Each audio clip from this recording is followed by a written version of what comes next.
ETF index mutual funds నేర్చుకుని stock మార్కెట్లో రాణించాలనుకుంటున్నారా? వెంటనే ఈ నెంబర్కి కాల్ చేయండి. నమస్తే ఉషా. నమస్తే రాధా. సో ఇందాక అన్నాను, కోపం అనేది ప్రతి ఒక్కరికి చిన్న పిల్లల నుంచి వస్తూ ఉంటుంది. ఊహ తెలియని పిల్లలకు కూడా కోపం వస్తుంది. అయితే మనకు పడని వాళ్ళ దగ్గర కోపాన్ని ఎలా కంట్రోల్ చేసుకోవాలి? కొన్ని చోట్ల తప్పదు, నువ్వు ఖచ్చితంగా కోపాన్ని కంట్రోల్ చేసుకోవాలి, లేకపోతే నీకే ప్రాబ్లం వస్తుంది. ఎలా? కోపం అనేది one of the biggest, strongest, most efficient, normal emotion. అవునా? అవును. థాట్స్ ని కంట్రోల్ చేసుకోవచ్చు, ఇంక్లూడింగ్ షుగర్ ని కూడా కంట్రోల్ చేసుకోవచ్చు ఇవాళ రేపు. కానీ కోపాన్ని కంట్రోల్ చేసుకోవడానికి టెక్నిక్లు ఏమైనా ఉన్నాయా అని నువ్వు నన్ను అడుగుతున్నావా, లేకపోతే నేను చెప్పాలని ఎక్స్పెక్ట్ చేస్తున్నావా? రెండును నేను అడిగాక నువ్వు చెప్పాలనేది ఎక్స్పెక్ట్ చేస్తా. ఓకే, మనం మొన్న అంతకుముందు ఎపిసోడ్స్ లో మాట్లాడుకున్నాం. సో ఒంటికి ఎంబీబీఎస్ డాక్టర్, మైండ్ కి సైకియాట్రిస్ట్, సైకాలజిస్ట్ ఉన్నారు, మందులు ఇచ్చేవాళ్ళు, రెండు చేసేవాళ్ళు. సో మనస్సు అనేది చాలా విచిత్రమైన, ఒక వింత విడ్డూరమైన ఒక ఎంటిటీ. సో దానికి వచ్చేదే ఫీలింగ్స్ అండ్ ఎమోషన్స్. వీటిల్ని పట్టుకోవడం, కట్టుదిట్టడి చేయడం, మనకు వచ్చినట్టు, మనకి కావాల్సినట్టు, మనకి నచ్చినట్టు వీటిల్ని కసరత్తు చేసి ఎంత కావాలో అంతే వదిలి వద్దన్న దాన్ని పట్టుకోవడం అనేది ఒక కళ. అండ్ నేను ఎప్పుడు టెక్నికల్ టర్మ్స్ చెప్పను నీకు. Emotion especially biggest and strongest emotion మనకి హర్ట్ చేసి, తన కోపమే తన శత్రువు అంటారు. సో ఆ శత్రువు బారి నుంచి మనల్ని మనం కాపాడుకోవాలి అంటే కంట్రోల్, రిమోట్ సిస్టమ్ మన చేతుల్లోనే ఉంది అని అనుకుంటారు. కోపాన్ని కంట్రోల్ చేసుకుంటే అయిపోద్దిగా, ఇంకే ఉంది అని. అది కంట్రోల్ చేసుకుంటే గుడికెట్టేస్తారు మహేష్ బాబు అన్నట్టు కదా, శాంతమూర్తులు అయిపోతారు. నిజంగా అసలు ప్రపంచంలో ఏ గొడవలు జరగవు, అసలు ఎన్ని హత్యలు ఏవి జరగవు, వార్స్ ఉండవు. ఎస్, ఖచ్చితంగా అసలు యుద్ధాలకు ఫుల్ స్టాప్. అసలు ఇంత అమోఘమైన ప్రక్రియ సరదాగా ఒక వీడియోలో అడిగేస్తే ఎలా రాదా? To begin with, it's such a biggest and strongest emotion that irrespective of నువ్వు ఎంత చేసినా, మనం కోపం కానీ లేకపోతే ఫ్లైట్ అండ్ ఫ్రైట్ మోడ్ కానీ, ఎమోషన్స్ అనేది ఎక్కడి నుంచి మొదలయ్యాయంటే మనం ప్రిమిటివ్ ఏజ్, ఎప్పుడైనా సరే మనం అక్కడి నుంచే ఆలోచించుకోవాలి. థ్రెట్స్ ఉండే మన మనుషులకి బయట నుంచి ఎక్స్టర్నల్ గా ప్రాణాంతకమైన సిచ్యువేషన్స్ ఉండే. సో అప్పుడు నేను ఓ పెద్ద డాక్టర్ లాగా పేర్లు చెప్పను, కానీ మన బుర్రలో ఒక ఆల్మండ్ సైజ్ ఒకటి ఉంటది, మన బుర్రలో చిన్నది. ఓకేనా? అదేం చేస్తుంది, బుర్రలో ఆలోచనలు ఇవన్నీ ఆవిర్భావం ఉత్పత్తి చేస్తుంది. ఎప్పుడైతే నీకు ఎమోషన్స్ హిట్ అయ్యాయో నీ ఆలోచనలు తగ్గిపోతాయి. ముందు పర్యావసానాలు ఏంటి అని ఆలోచించే శక్తి షట్ డౌన్ అయిపోయి ఒక ప్రక్రియ మొదలవుతుంది నీ శరీరంలో. ఆ ప్రక్రియ వల్ల కొన్ని రసాయనాలు ప్రొడ్యూస్ అవటం వల్ల ఏమవుతుందంటే ఈ ఎమోషన్ ని ఉద్రిక్తత చేసేస్తుంది. నీకు తెలుస్తూ ఉంటది. స్టేజ్ 1 లో ఏంటంటే అసలు తెలీదు, ముందు వచ్చిన దాన్ని ముందు పడపడ కూడా వస్తాం. స్టేజ్ 1 హ్యూమన్స్ ఒకళ్ళు, కొంతమంది చాలా మంది ఇలాగే ఉంటారు. ఎరుకతో తెలుసుకొని ఏదో ప్రాక్టీస్ చేసి సాధన చేసేవాడికి అది తెలుస్తూ ఉంటుంది, అరే బై నీకు కోపం వస్తుందిరా, వీళ్ళకి కొడుతున్నావురా, మీరు ఏదో చేస్తున్నా, అయినా ఆగదాడికి, ఆడు వెళ్తాడు, అరుస్తాడు, కొడతాడు, ఇబ్బంది పెడతాడు, ఏదో రకంగా ఆ ఇమీడియట్ రియాక్ట్ అయిపోతాడు. వాడికి తెలిసినా కంట్రోల్ చేసుకోలేదు. థర్డ్ లెవెల్ ఆఫ్ పీపుల్ ఉంటారు, అంటే ఇది సాధన చేయగా చేయగా చేయగా చేయగా పాసిబిలిటీ ఉంది, వాళ్ళకి తెలుస్తుంది. తెలిసినప్పుడు ఏంటంటే దానికి any strongest feeling or desire, కోపమే కాదు, it can be anything, any strongest feeling of emotion కి ఇదే పద్ధతి అన్నిటికి కూడా. తెలిసినప్పుడు నాకు కోపం వస్తుందని తెలిసినప్పుడు నేనే ఉన్నాను, క్లయింట్స్ కి ఒక్కొక్కసారి అరుస్తాను, తిడతాను, కానీ అది ఇంటెన్షనల్ గా అరుస్తా. మన వీడియోలో కూడా చూడు, ఒక్కొక్కసారి నేను సరదాగా మాట్లాడతాను, చుప్పనాతిలా మాట్లాడతాను, and again I come back because that's an intentional emotion. నేను ఎమోషన్స్ ని మాస్టర్ చేశాను. నేను నా జీవితం మొత్తం ఇలా ఓపెన్ బుక్ లాగా చెప్పేయడానికి రీజన్, చాలా మంది ఎందుకు చెప్తున్నా అంటే, అరే బాబు అంత బాధపడ్డా, మెంటల్ యాగనీ నుంచి బయటికి రావడం, థాట్స్ ని మార్చుకొని రావచ్చు, ఫిజికల్ యాగనీ నుంచి ఆపరేషన్లు చేయించుకోనో లేకపోతే టాబ్లెట్లు వాడు, బట్ ఎమోషనల్ యాగనీ నుంచి ఎట్లా వస్తారు? ఇట్స్ నాట్ ఈజీ మా, it's not at all easy. ఒక్కసారి మనిషి ఎమోషన్స్ కి అసలు బానిస అయ్యాడంటే వాడు కాదు కదా, భూప్రపంచంలో ఒక 100 మంది చేతులు ఇచ్చినా బయటికి రాలేడు, గాఢాంధకారంలో కూరుకుపోతాడు. అలాంటి దాంట్లోంచి కూడా నేను బయటకు వచ్చి ఇంత సక్సెస్ఫుల్ గా ఇంత ఉన్నాను అని చెప్పడానికి మాత్రమే చెప్తాను. ఎందుకంటే నేను కూడా కూర్చొని నాకేం బాధ లేదు, నేను ఇంత సక్సెస్ఫుల్ గా ఉన్నాను అని చెప్తే నిజాయితీ అనేది, నిజం అనేది ఎట్లా తెలుస్తుంది? So strongest form of emotion is కోపం. థర్డ్ లెవెల్లో ఏంటంటే సీక్రెట్ రిజల్ట్ ఓరియంటెడ్ టెక్నిక్స్ చెప్పేస్తున్నాను.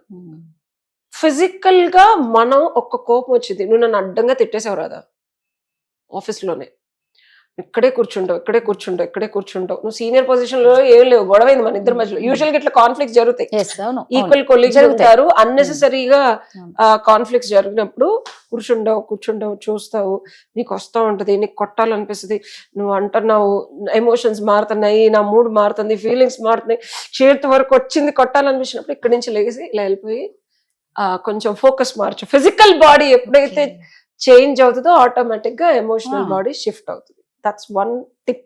బ్రీదింగ్ చేయండి, తొక్క చేయండి అంటే అక్కడ పక్కన కొట్టడానికి వచ్చినప్పుడు బ్రీదింగ్ అర్థం కదా, గూగుల్ చేసి నీకు ఇదే వస్తుంది. బ్రీదింగ్ డెఫినెట్ గా దట్ విల్ హెల్ప్. అమెరికన్స్ మన సిస్టమ్స్ అంతా కాపీ చేసి అల్లేదా మనకు సోచ్ చెప్తున్నారు. సో ఫస్ట్ ఆఫ్ ఆల్ అక్కడి నుంచి లెగిసి వెళ్ళిపోతే అఫెండింగ్ అయ్యేది కాకుండా just try to change the angle. ఆ ఎమోషన్ ని అబ్జర్వ్ చేయాలి. It's very very very very tough thing. And ఇంకొకటి అంటే నువ్వు ఇలా ఎలా ఉండగలిగావు, మా ఆయన నన్ను చచ్చెట్టు కొట్టేవాడు సరదాగా 4-5 గంటలు చెప్పేదాన్ని గుర్తుందా? సో అప్పుడు నేను ఏం చేసేదాన్ని అంటే అశ్విని ముద్రలు వేసేదాన్ని. అది ఏంటంటే సేఫ్ గార్డ్, కొంచెం మనల్ని పక్కనోళ్ళ ఉధృతని కూడా తగ్గిస్తుంది, కొంచెం మన బాధ వాళ్ళకి అర్థమయ్యేలాగా. అట్లీస్ట్ వాళ్ళ బాధ మనకు, వాళ్ళు ఎందుకు అరుస్తున్నారు, ఎందుకు వీళ్ళకి ఎమోషన్ ఉంది. ఇప్పుడు ఎవరన్నా బుర్రలో ఏదన్నా ఆలోచిస్తే వాళ్ళు ఎలా ఆలోచిస్తున్నారు, వాళ్ళు ఎవరి గురించి అన్నా బాధపడతా లవ్ చేస్తే వాళ్ళ బుర్రలో ఎలా ఆలోచిస్తున్నారు కూడా నేను చూడగలను. That comes out of practice. Emotions ని పట్టుకుంటాను నేను. ఈ ఎమోషన్ పట్టుకుని ఈ ఎమోషన్ లాగేది ఇంకో ఎమోషన్ ఎక్కడ అని. వన్ ఆఫ్ ద క్లయింట్ ఇప్పుడే నేను మాట్లాడాను, టెస్టిమోనియల్ ఇచ్చింది. అమ్మాయి ఒకరి కోసం చాలా బాధపడుతుంది, చాలా చాలా అసలు వాళ్ళతో ఉండాలి అని చెప్పి. నేను చాలా కోచ్ చేశాను, ఆల్మోస్ట్ ఒక చాలా సెషన్స్ చేశాను.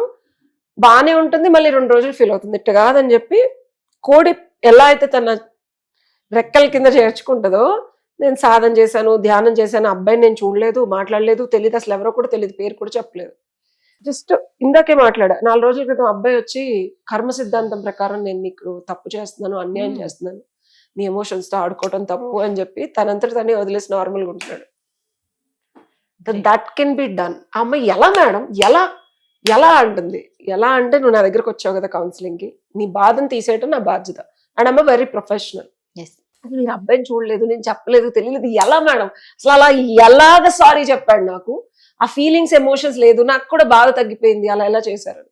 సో ఒక ఎమోషన్ ని మనం పట్టుకోగలిగితే, స్ట్రాంగెస్ట్ ఎమోషన్ కోపం కానీ సెక్షువల్ డిజైర్ కానీ, నేను చాలా చాలా చాలా చాలా కంట్రోల్ చేసుకున్నాను. కాబట్టి ఎదుటోడు ఎమోషన్ ఏంటి, అతని ఎమోషన్ కి ట్రిగ్గర్ పాయింట్ ఇంకొకరి బుర్రలో ఎమోషన్ ఏంటి, ఏది తీసేస్తే ఈ అమ్మాయి అబ్బాయిని ఫర్గివ్ చేసి ఆ అబ్బాయి ఈ అమ్మాయి నుంచి దూరం వెళ్ళిపోతే ఈ అమ్మాయి సెట్ అవుద్దనేది తెలుస్తుంది. సో అలాగే కోపం కూడా నువ్వెప్పుడైతే నువ్వు కామ్ డౌన్ అవ్వగలిగి అతను ఎందుకు తిడుతున్నాడు అన్న ఎమోషన్ ని నువ్వు గ్రాస్ప్ చేయగలిగి ఆ ఎమోషన్ ని కనుక బ్యాలెన్స్ చేయడానికి నీ యాక్షన్స్ ఇమీడియట్ గా, చాలా మంది రియాక్ట్ అవుతారు, రియాక్ట్ అవ్వకూడదు, కష్టం, సాధనతో వస్తుంది. నేను అశ్విని ముద్రలు వేస్తాను, కాయకల్ప చేస్తాను, కొన్ని శరీరంలో లాకింగ్ సిస్టమ్స్ ఉంటాయి. సో అప్పుడు ఏంటంటే కొన్ని ముద్రలు బాడీలోనే వేయటం వల్ల ఆ ఎమోషన్ అనేది అది ముందు మనకు తగలదు, మన ఎమోషన్ ని అతనికి హిట్ చేయకుండా, రియాక్ట్ అవ్వకుండా రెస్పాండ్ అయ్యేంత వరకు ఉంగ పట్టుకుంటాను నేను. అప్పుడేమవుద్దంటే అతను చెప్పేది చేయాల్సినంత షిట్ అంట మన మీద వేసేసి. చెప్పాను కదా రీసెంట్ గా ఒక అబ్బాయి ఆల్మోస్ట్ 3-4 hours లాంగ్ కొట్టడము, తోసేయడము. ఐ స్టోర్డ్ అంటే నా ఎమోషన్స్ ని క్లోజ్ చేసి స్టోర్ చేసి బయటకు చెప్పకుండా రియాక్ట్ అవ్వకుండా ఉన్నాను. So that allows the other person to express fully. పక్కన వాళ్ళు ఏం ఎక్స్ప్రెస్ చేయాలనుకుంటున్నారో మొత్తం ఎక్స్ప్రెస్ చేసింది. అంటే ఆడికి బుద్ధి జ్ఞానం కొంతసేపు తర్వాత వస్తుంది. ఒకసారి ఎమోషనల్ హైజాక్ అయిపోయిన తర్వాత, ప్లేన్ హైజాక్ అయిపోయిన తర్వాత కిందకే దిగాలి. చంపేవాడు కూడా ప్లేన్ లో ఉండలేడు, చచ్చినట్టు hijack flight has to get down. చచ్చినట్టు వాడు భూమి మీదే నడవాలి, వాడు అక్కడే తినాలి, అక్కడే ఏదో కాలక్షేపం చేయాలి. కానీ గాల్లో హైజాక్ ట్రైన్ ఎక్కువసేపు ఉండదు. హైజాక్ అయిన ఎమోషన్స్ కూడా కిందకి దిగాలి. వాడు కూడా వెనక తిరిగి ఆలోచిస్తాడు, వీళ్ళు ఎంత అన్నావు, ఏం చేసామని. అదే మనం రెస్పాండ్ అయ్యామనుకో, ఏదైతే తీవ్రత ఉద్రిక్తత ఉంటుందో ఆ ఇంపాక్ట్ నీ మీద ఉండే దానికన్నా ఆ ఇంపాక్ట్ నువ్వు రియాక్ట్ అవ్వకపోతే పక్కనోడి మీద ఉంటుంది. రైట్. రెస్పాండ్ అయితే నువ్వు ఎందుకు తిడుతున్నావు, నువ్వు నన్ను ఎందుకు కొడుతున్నావు అని నేను చాలా సింపుల్ గా అడిగా. నువ్వెవరు నాకు, నువ్వు నాకేమి ఇచ్చావు, నువ్వేం చేసావు, నేను ఏమీ చేయకపోయినా సరే నువ్వు అలా ఓకే మళ్ళీ సేమ్ క్వశ్చన్స్, ఎందుకు కొడుతున్నావు, ఏమి ఇచ్చావు. పక్కనాడికి మనం రియాక్ట్ అవ్వకపోతే ఇంకొక బిగ్గెస్ట్ ప్రాబ్లం ఏంటో తెలుసా, నువ్వు రియాక్ట్ అవ్వకపోతే అది ఇంకా ఎక్కువ వచ్చినట్టు ఇంకా 4 తన్నులు పడ్డాయి నాకు యాక్చువల్లీ. కానీ ఇంకొకసారి వాళ్ళు మన దగ్గరకు వచ్చి తప్పు చేయడం కానీ తప్పుడుగా మాట్లాడటం కానీ చేయరు. ఎందుకంటే మనం రెస్పాండ్ అయ్యాం. అక్కడ ఫ్లైట్ దిగిన తర్వాత హైజాక్ కాదు కదా, మన కాలి చిట్టుక నేలు కూడా తగలనివ్వం. మనం అంత కాన్షియస్ గా మనం ఉంటాం. అండ్ మనం రియాక్ట్ అయ్యామనుకో గొడవ చిలికి గాలివాన. అలా కాకుండా ఎప్పుడైతే నువ్వు రెస్పాండ్ అవ్వగలుగుతావో అది లెవెల్ 4. సో లెవెల్ 4 ఇది నేను చెప్పలేదు, ఇది ఎమోషన్స్ గురించి రీసెర్చ్ చేసి రీసెర్చర్స్ చెప్పిన 4 స్టెప్స్ ఇవి. అది నేను ఒక 18 ఏళ్ల నుంచి అమెరికాలో ఉన్నప్పుడు మరి అన్ని తన్నులు తిన్నప్పుడు యుఎస్ లో పుస్తకాలు బాగుండేవి, పని పాట లేక ప్రెగ్నెంట్ అప్పుడు లైబ్రరీకి వెళ్ళి చదువుకోవడం వల్ల ఇలా యూజ్ అవుతుంది అనమాట. లేదు యూజ్ ఇనిషియల్ గా చాలా కష్టమయ్యేది రాదా. ఖచ్చితంగా ఇది కష్టం, అది అంత ఈజీ కాదు ఉషా. 3 years పట్టింది. మరి ఏదైనా ఒక మనిషి మారాలి అంటేనే అది చాలా కష్టమైంది. మరి ఒక గొడ్డును బాధించుకొని మారాలి అంటే అది ఇంకా కష్టం. సో నిజంగా చెప్తున్నానండి, లైఫ్ లో మీకు ఎటువంటి ప్రాబ్లమ్స్ ఉన్నా నేను ఎవరికి షేర్ చేసుకోలేకపోతున్నామంటే మాత్రం నన్ను అడిగితే ఉషాని కాంటాక్ట్ అవ్వండి. కోపం తగ్గించుకోవడం చాలా చాలా చాలా ప్రప్రథమమైన లక్షణం మనిషికి.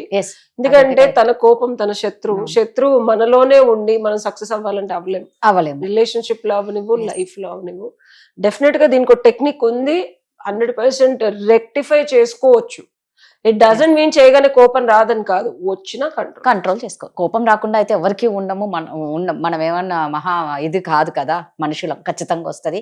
బట్ సొల్యూషన్ ఉంటది ప్రతిదానికి. రావాలి కూడా, అవసరమైన రావాలి. అది రాకపోతే చేతగాని వాళ్ళ కిందికి లెక్కేస్తారు.